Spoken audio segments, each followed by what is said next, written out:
Hey everyone, welcome to the PathSeekers Podcast. Join us on our adventure to financial independence. My name is Kato, and I'm joined today with Kyle and Nidhin. So how are your weeks, guys? Hey Kato, how's it going? My week has been kind of filled with lots of work. We also purchased a car this afternoon, so totally excited Nice. about that. Definitely did cash flow on that. So hopefully we can get in. I heard you bought a car too, is that right? Yeah, I actually did. So we just got a 4Runner actually. So we're budgeting and doing all that stuff for that too. I'm so jealous. Like you have like no idea how long I wanted a 4Runner for. Like, Yeah, it's just so amazing to just go long trips in, and you're totally gonna enjoy that one. yeah, exactly. I'm thinking about doing that too, and hey, maybe even start a YouTube channel on that. Who knows? On 4Runners, you'd get you'd get a sub out of me, that's for sure. Thanks. But no. Other than that, just been trying to keep up with my daily. Just making sure that I'm tracking my spending, daily spending. I got this new app that hopefully maybe we can take a podcast and discuss about. It's a quite interesting setup where basically you set up an Excel sheet and you run just a small program that runs on your Android devices, or you can even do it on Apple too. Nice. But you just type in your expenses whenever you buy something, and it gets input into the Excel sheet. So it's something that I've been trying out for the last month or so, and it's been really beneficial to me just to keep track of my spending and all that. So that's kind of been my week. Yeah, for me, it's been a chilly week. So all three of us, for anyone who doesn't know, we live in Calgary, Alberta, and we've been going through like minus 20, minus 30 Celsius kind of weather for I don't know how long it's been, like a week and a half. It feels like an eternity, but it's so cold. Yeah, I'm glad at least the snow stopped. And so kind of in my spare time, I've been trying to do some reading. I guess you could call it kind of a resolution for this year. I'm used to just going on articles and YouTube and stuff, so I'm trying to get back into reading books. And one of the books I've been trying to read recently is one I got for Christmas, and it's kind of your classic go-to book for investors, which is called The Intelligent Investor by Benjamin Graham. I have that one. That's really a tough read. Yes, it is. I read over the same sentence 5 times and I'm like, okay, I think I got it. But, it's a classic just to have in the library. So exactly. Yeah. I'm still trying to make my way through it also. And I think I've left the bookmark halfway through it for a year now. It's a tough read. It's not only because it's kind of how it's written is kind of reflective of the style they wrote with back in the early 20th century, but just kind of the whole investment approach has kind of changed a little bit since then. So, I mean, there's some value out of it, but I do think it's important for readers to kind of keep aware of the fact that, a lot has changed since that was written in, I don't know, 1950s, 60s. I have no idea. Yeah, I can't recall off the top of my head right now. Yeah. But other than that, kind of a more of an easier read that's, I think's really been helpful for me with investing is just any of Phil Town's books. It's really a really easy read, and just there's tons of information packed in there. So I know, Kato, I think you're big into Phil Town too, hey? Yeah, I am. The Rule 1 investing type of stuff, right? Yeah, all the value investing. Yeah, I know. I just did a quick search on when the book came out. It was 1949. Oh, that was close. 1950s. Over a half decade ago, hey? Yeah. Mm-hmm.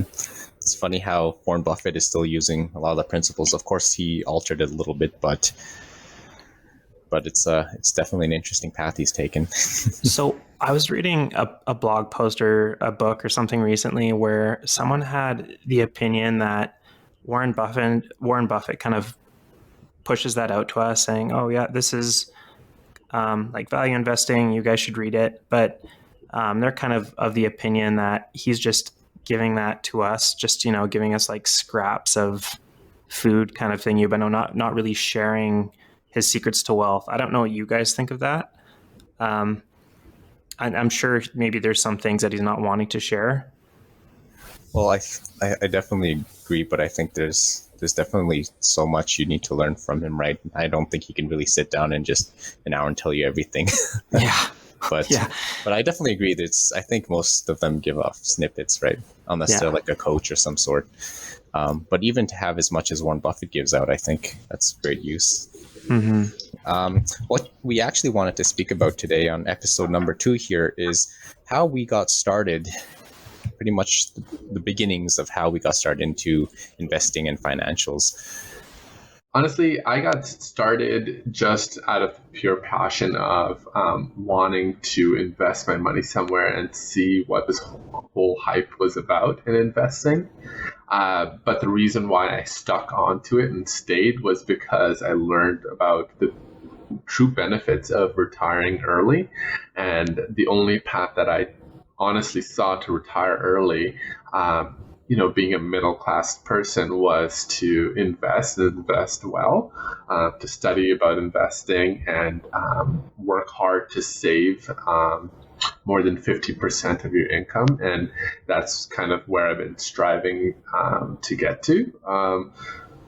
I'm very happy to say that I am saving about 40% of my wealth already. So nice. That's awesome. Yeah. It's very hard, but like I'm at 40%. I want to hit that extra 10 as soon as I can. But I think I'll have to. I know. I can't wait till I can be like 50% right into whatever investments that I can get my hands on at that point. Mm-hmm. But so for you, it really started with that budgeting, right? Yeah, that's really why I started budgeting, just so I can keep track of how much I'm saving as to how much I'm spending, whether it be bills or food or entertainment, whatever it is. Like, I'm really keeping track of that stuff. And again, this app that I was mentioning about earlier, like, it allows you to select categories that you're putting your money into, and you get to customize the categories for yourself as well. So on the Excel sheet, I can just hit entertainment, and like all of the expenses for that month get piled up and compiled, and you get to know exactly. And like there's like pie charts and everything that like just to break down how much, where your money is going and all that. So anyways, but yeah, I'm just super interested in the whole FIRE community, and I want to achieve that as soon as possible, just so that I can. I mean, you might want to explain what FIRE stands for those that don't know. FIRE. Oh, okay. FIRE is an acronym. FIRE. Financially independent, retire early. Gotcha. And so it's a movement that lots of millennials have been pursuing. Figure out what their yearly burn rate is, and then to invest in, live off its either its capital gain or its dividends, and never have to work a day in their life again. And so I'm super excited to achieve that. Lots of people have been getting to that as early as 30. Some of them are in the 40. But whenever it is, I'm just super excited to get there. Mm-hmm. No, definitely. So am I. Thanks for sharing a bit about how you got started there. But sounds like, step number 1 is to get to budgeting, to really know where your money's coming in and going out. Exactly. Highly recommended. What was the app's name again? So it's not an app that you can find on an app store. So if you guys know Google Spreadsheets, it's something that's built on the backbone of that. Mm-hmm. So if you have a Google Drive account, that's all you need. And you create a spreadsheet, you put some algorithms in there, and you can get templates of these algorithms. And so you just have that, and you can download So you download these templates. Yeah, it's a little hard to explain, but you essentially save a copy of a link as an app.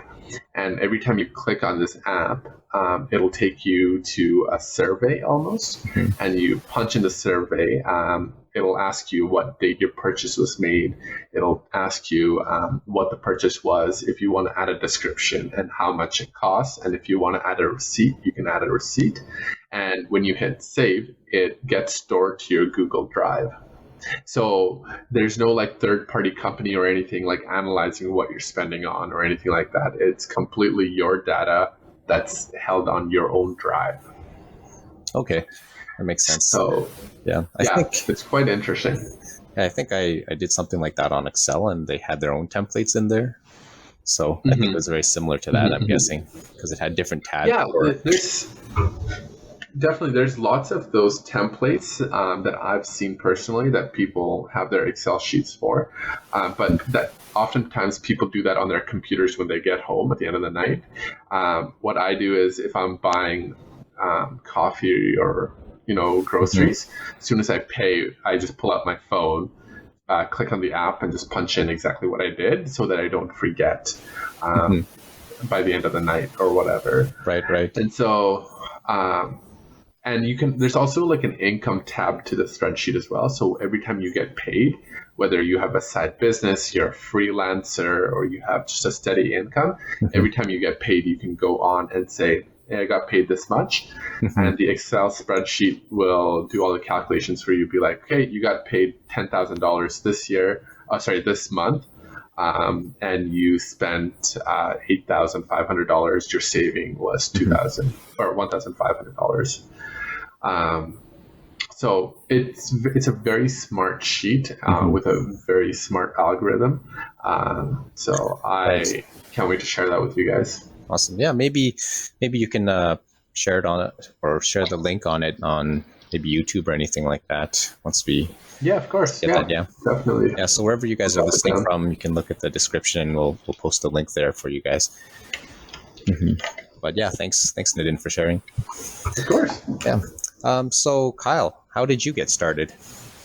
Yeah, so to kind of get into a little bit more detail, when I knew that it was important for me to start generating some wealth, and my first inclination was to just start a side hustle or work more, do something to generate more wealth. Investing wasn't really on my radar yet. So I thought, well, how do I go about starting a business or a side hustle? I've never done something like that before. And around this time I was in university and I wasn't working, so I didn't have a lot of money. So, here I am thinking, I want to start a side hustle, a business to make some money, but, I don't have a lot of money to start something up. So where's the best place I could go? What's the best thing I could do? And in hindsight, it's probably like, I could have just worked an extra job, but I decided to pursue the online route of business, which I think a lot of people do, because there are a lot of businesses online that you can do with very little startup. Yeah, definitely. And so, I did what I think a lot of people do, which is, you either go to Google or you go to YouTube and you search like side hustles, how to make money, online business type stuff. And of course, that's kind of a buzzword lately, is side hustling or whatever. So like when you go on YouTube and you search that, you get a lot of results that pop up, and a lot of people peddling their own courses. Oh yeah. And of course I fell for one of those courses, which was how to create your own Kindle ebook business. And there were so many testimonies I saw of people saying like, yeah, I make $10,000 a month just publishing ebooks. And it's like, I don't even do the work to author them. I basically have a system of outsourcing that work and, paying people to basically put stuff together for you. And then you just publish it and put in the right keywords. And all of a sudden you're making like 5 figures a month, which I don't know, it was really convincing at the time. Now that I think about it, it was such a saturated market. And I don't know, I mean, maybe some of you who are listening to this are kind of dabbling in the Kindle stuff. And yeah, I guess there's the potential to do well, but it was a lot more difficult than I thought it would be. So anyways, I paid big money to this one person I saw on YouTube to go through his course, and I learned exactly how to put in the right title, the right keywords, all the websites to go to do all this stuff. And I ended up publishing an ebook called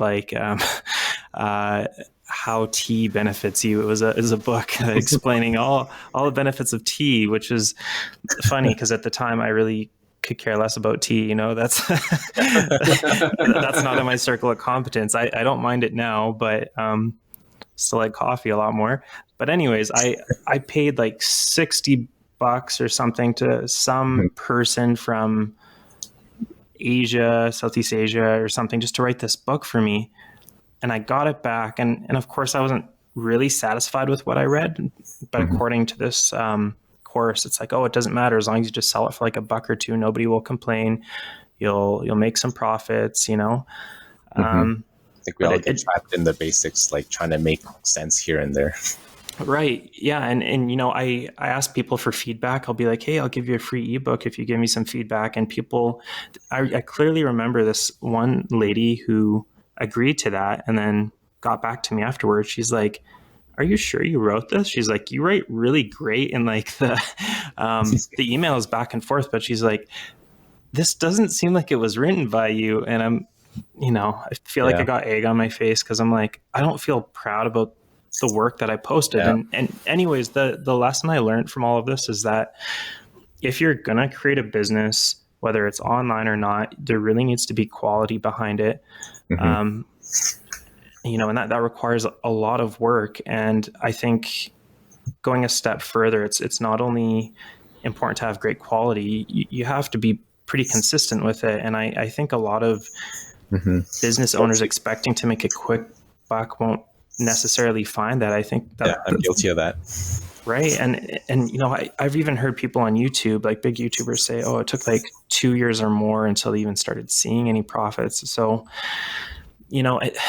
eventually, sometimes I still think about creating a side hustle or a small business or something like that. But I'm kind of turned more towards the field of like investing, maybe some real estate stuff, because I know how to make profits in that area. And, once you go from trying to build a small business to going on like Questrade or something and making like $200 in like less than a day, that really makes you think like, wow, that's, I don't know. For me, that's where most of my attention turns towards that. So I got a question for you in regards to that. You being a person that kind of like is intrigued by like how a person thinks. My question is, you saw the gains of Questrade, let's say, and you're seeing a $200 return on your daily time.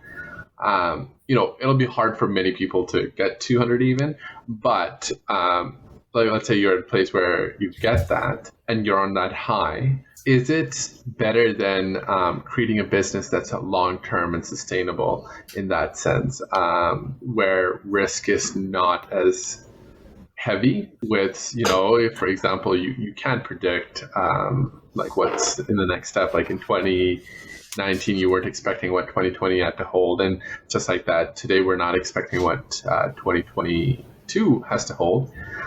Just my point, and I'm not saying one is right and one is wrong at all. I'm just saying that versus instant reward, would a long-term business be something that people should strive for?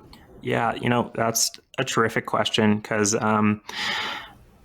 this point when I moved from this Kindle business to investing and seeing those quick profits, if you refer back to like the last video or podcast we did, that was the point in my investing, I guess, life or, when I was into like treating it more like gambling than anything. Then after that, I eventually moved on to something more long-term.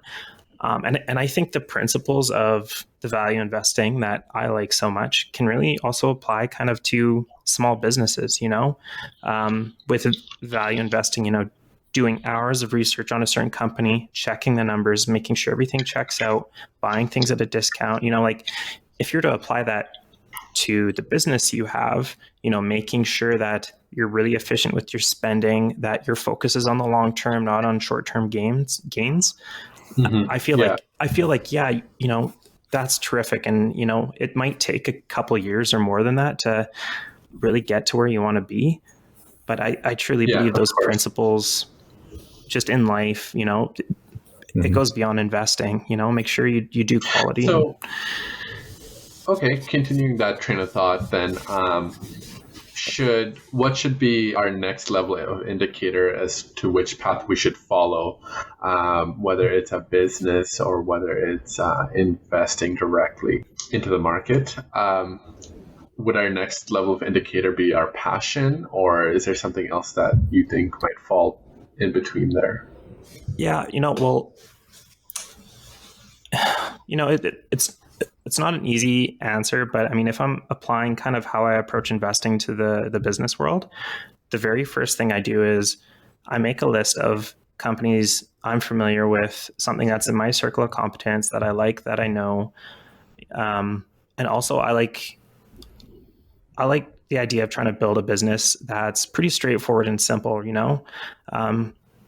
I think especially for new business owners, people who haven't really dabbled in that kind of thing, it'd be great to start off with something just very straightforward, because at the end of it all, it's like you also got taxes and all these other things to worry about. At least for me, when I started looking into like taxes and that kind of thing, I got such a headache, and I'm like, forget this business stuff. There's like far more to it than I thought. So I think if you're starting out with a business, stay simple, stay in your areas of competence.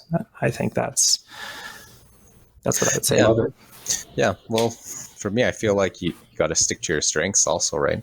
Like I'll talk a bit about that, but what you're more attuned to, like for me, I wanted to try businesses, but I think investing works out a bit better for me. So Kato, how about yourself? Could you tell us a bit more kind of about how you kind of got into investing, a bit more about your background? Yeah, sure. So just want to briefly go over this again. I kind of grew up poor, and we just focused on schooling, right? The only way to make money is to get a good job. That's my Asian background there. My parents wanted me to become a doctor. that was So they said that as long as you graduate university, they didn't care where I would go after that, right? But of course they thought a job, which I did get, but definitely wanted to, when a job that I was really passionate about didn't work out, I branched off and didn't know what to do in life. So there were a bunch of things that came into my life that set me on a different course and started thinking about financials when I never thought about it before. And the biggest one was Rich Dad, Poor Dad. That one really got me thinking about making money and how to actually have that money work for you.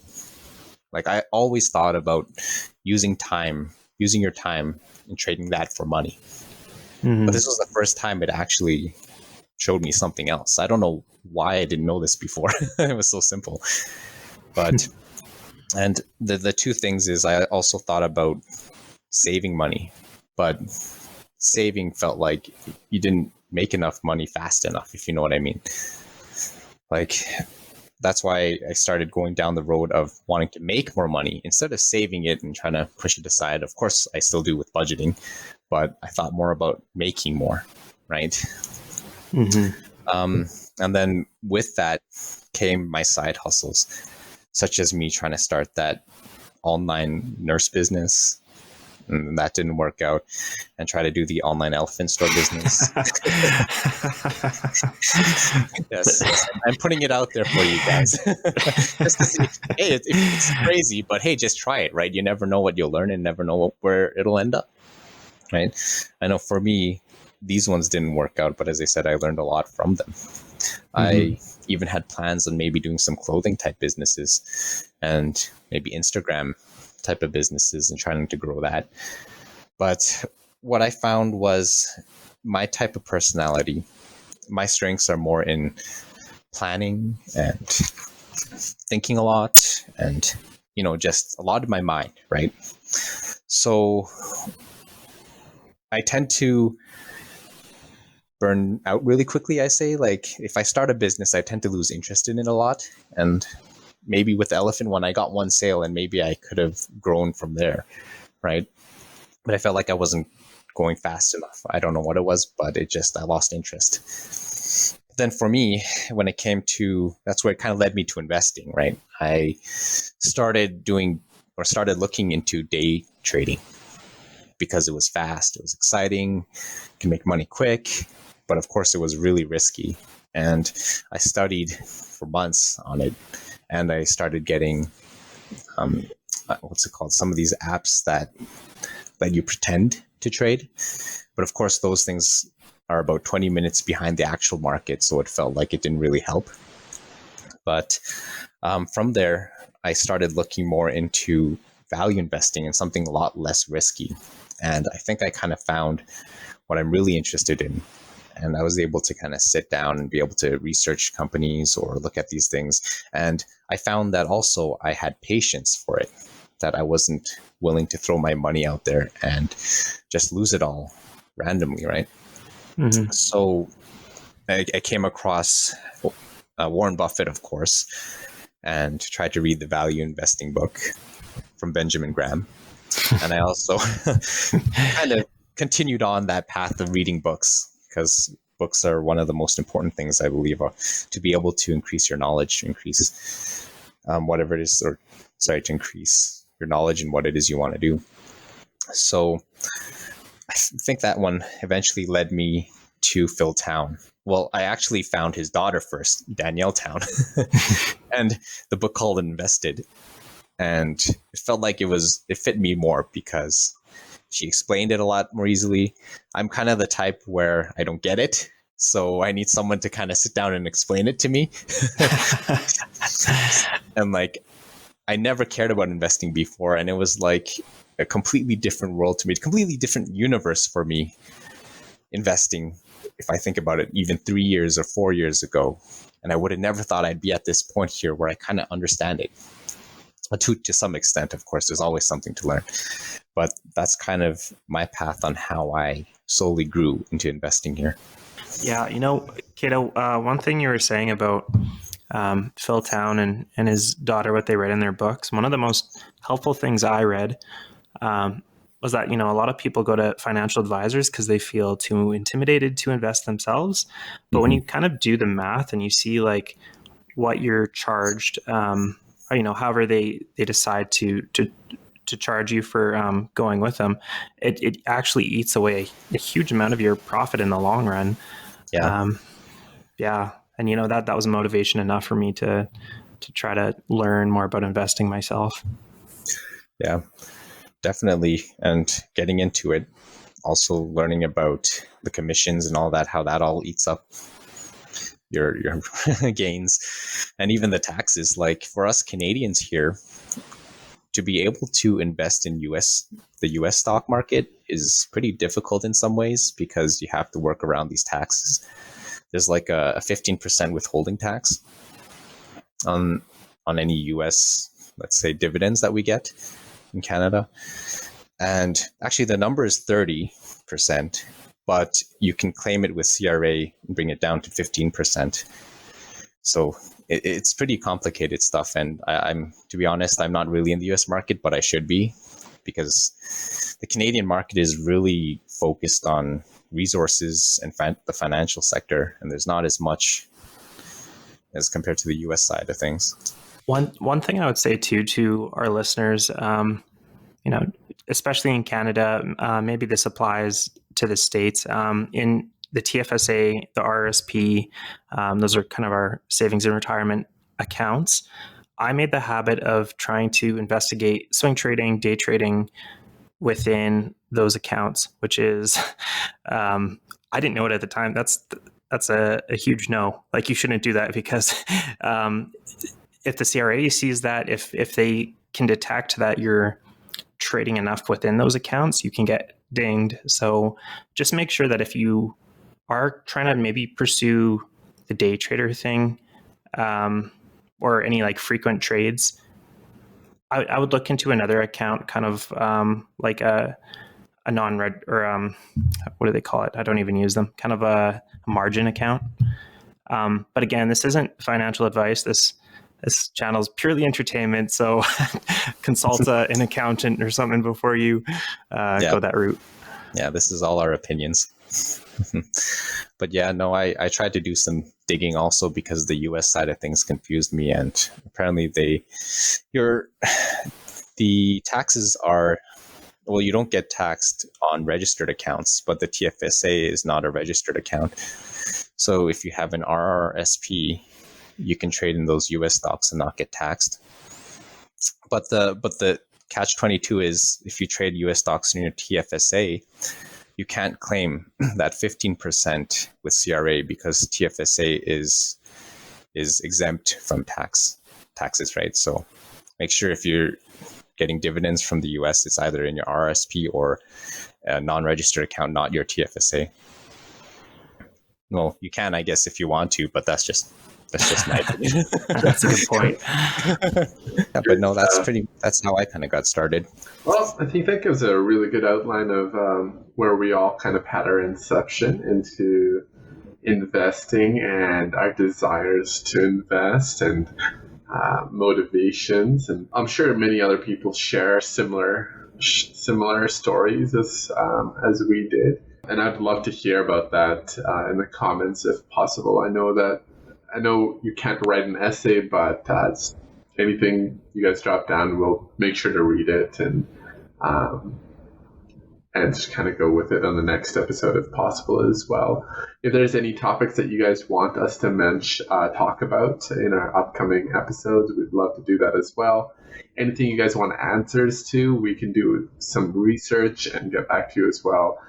Again, like Kyle said, we're not financial advisors or anything like that, but we're on this path to learn more. We want to learn alongside you guys and share any information that we have. And so that's what this whole channel is about. And so I would highly encourage you guys to drop any questions you have down below, and let's work together as a community of like-minded people to just boost each other up in troubled times and even in the simple times as well. So yeah, anyways, it's been a great episode. Thanks for joining us, guys. I really appreciate your intakes on things. Thank you. Yeah, thanks. It was great.